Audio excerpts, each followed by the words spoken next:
one of the great indoor track meets in the world. We've had 7 world records at the Reggie over the years. There have been 10 American records, and we have before us now 4 of the minors who will be running tomorrow afternoon, early evening. And it's just a fabulous, fabulous mile field. Last year, 8 of 9 broke 4 minutes. In 2006, 11 guys went under 4 minutes at the New Balance Indoor Grand Prix, and that was the most ever in indoor history. So we expect a lot out of these guys. We have Nick Willis, closest to me, the silver medalist from the 2008 Olympic Games. I think opened your season with the 3:55 back home just recently. So Nick is showing great form already this season. We also have Galen Rupp next to him, a late entrant. Delighted that Galen joined us. He's been here the last couple of years, 3rd in 2012 at the mile in 3:57. He was 2nd last year in the 3,000 at 7:33. Been on a tear this January over at BU with American records at the 2-mile and the 5,000 meters. And again, delighted he joined us late. And then next to him is Leo Manzano. Leo, a 2-time Olympian. He was a silver medalist in 2012 in London, 2-time U.S. indoor 1,500 meter champion. And on the outside, Lopez Lomong, a 2-time U.S. 1,500 meter champion, a finalist in the 2012 Olympic Games at 5,000, and the flag bearer from 2008 on the U.S. team. So just a great lineup, and many others in this field worthy of note as well. Nick, let's begin. You're closest. Tell me about the 3:55, of course, outdoors back home. How's your season tuning up? Toward what? Are you going to Poland for the World Indoors? Welcome. Thank you for having me here. I think it's my 7th time racing at this meet. 2003 was the first time, so I feel like one of the older statesmen.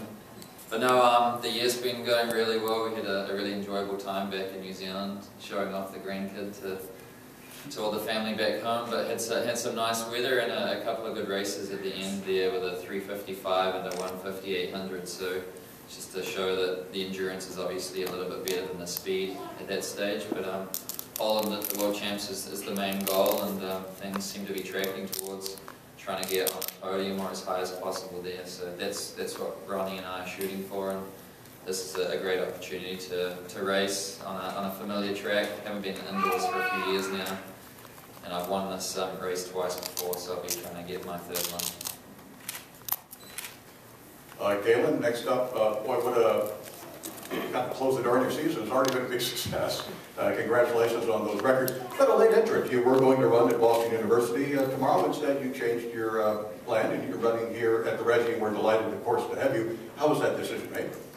Yeah, I think that, obviously my initial plan was to go after the world record and American record in the mile, but after thinking things over and, talking with my coaches, I just thought that, we had to kind of get back to what the ultimate goal of this indoor season was going to be. And for us, it was a world indoor meet and the U.S. Championships in Albuquerque as well. And when we took all that into consideration, I thought that, the best thing to prepare me for those is that I needed to get in a competitive race and not just keep running by myself and, kind of these record attempts. So that was what led to the decision to run here, and I'm real happy and thankful that the meet was able to make room for me. I think it's going to be a great race, and I'm running against these guys. The competition just doesn't get any better, so I'm really looking forward to it.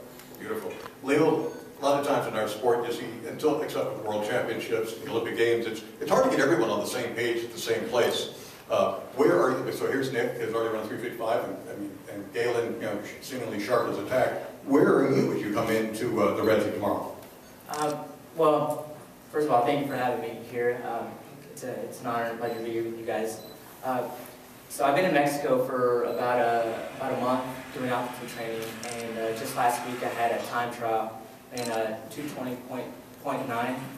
So I think I'm in a pretty good place right now in my training, and I'm really excited to be coming here and racing these guys. And this is going to be my first race this year, and my first race in about a year in indoor track. So I'm excited to see what I can do. A big test. And Lopez, how do you find yourself coming into this race, and what's your goal, and what's your ultimate goal for this indoor season? Again, thank you for having me here in this fantastic place. And, I think myself is, just going to go out there and run with these guys. And so I opened my indoor season a little bit in Albuquerque. I ran 4 minutes there.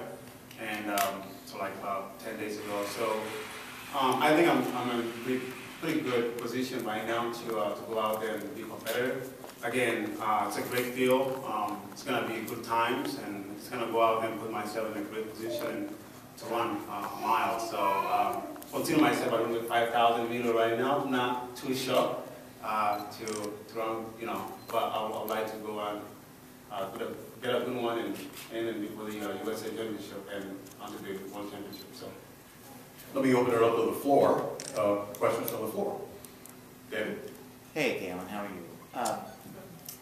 You're a 10,000 meter runner, but very gifted at the mile. What's the sensation for you? What does it feel like to be on the track with that incredible turnover? And what is it? How do you feel about being in this race against such a strong group where it's going to be elbow to elbow, shoulder to shoulder, top speed? Well, as far as the competition, I mean, that was the whole reason I wanted to run here, was to run against these guys and really see how I stack up against them. You know, I got 2 silver medalists here. Lopez obviously has won several U.S. championships. So, you know, again, the competition really doesn't get any better. And I'm really looking forward to seeing how I stack up against them. You know, it's going to definitely be a challenge and a hard race, but I think that this is what I need to do, you know, for my preparation for Albuquerque. And you know, hopefully the World Championships as well. So that was the whole reason of coming here. And you know, as far as being a 10,000 meter runner, you know, I don't think that just because your focus might be on the longer distances, that's any reason not to be able to run a mile well, run 800 well. That's always been our philosophy. Is that, you know, the reality is that these World Championship Olympic level meets, you got to be able to run pretty fast the last mile, and you got to be able to kick. So speed has always been something that we've always put a big emphasis on. And, you know, some other guys might not run it, but I think that a lot of the top distance runners, you know, if you put them, you know, 5K, 10K guys, look at what Mo did last summer in the 1500. I mean, it's there's no reason why you can't run fast a mile. You know, our training is all geared towards being able to kick at the end of races, and you know, the indoor season just gives us, I think, a great opportunity to practice that and challenge ourselves in those shorter distances.